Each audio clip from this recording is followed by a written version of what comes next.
So the other day in a private conversation in the lounge, a gentleman asked me about Melchizedek and Jesus, as well as asked me about the law and grace. And here's some of what I had to say. What I had to say is that the first thing, some of the people in the room did not know who Melchizedek was, did not understand the connection between Melchizedek and Jesus, nor did they understand it between Melchizedek and tithing.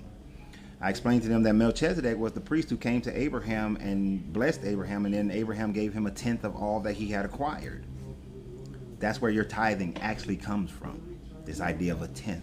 It was given to a priest who came and blessed him. I don't know how many pastors are coming and blessing people, but that's what happened. Now, Jesus is referred to as a person, a prophet in the order of Melchizedek. But some people, because Melchizedek's parenthood was unknown, have said that Melchizedek was Jesus. People just change doctrines how they want to change. I had to pause it because the actual person just walked in. But, so the other part of the discussion was concerning grace and the law. Grace and the law.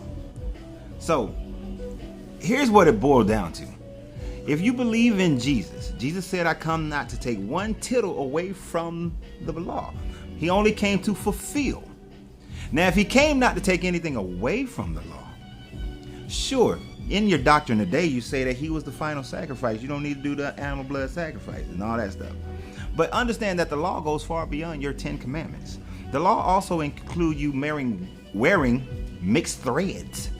The law also includes that if your daughter is raped by a man and the man pays your daughter 50 pieces of silver, that you have to give your daughter the wedlock to that man, her rapist, and then she has to provide children for him.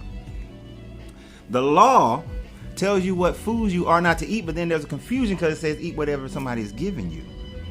But that was the law. And that's how y'all use it to change it into doctrine. But doctrine has only changed through culture.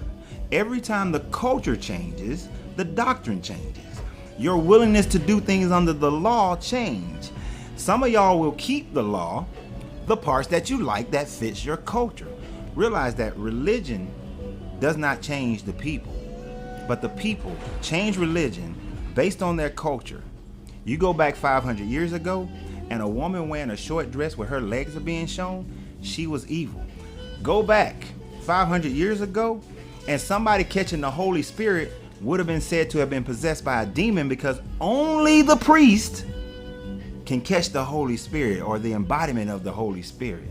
Y'all can't talk in tongues. That was only for the priest. Y'all possessed by demons.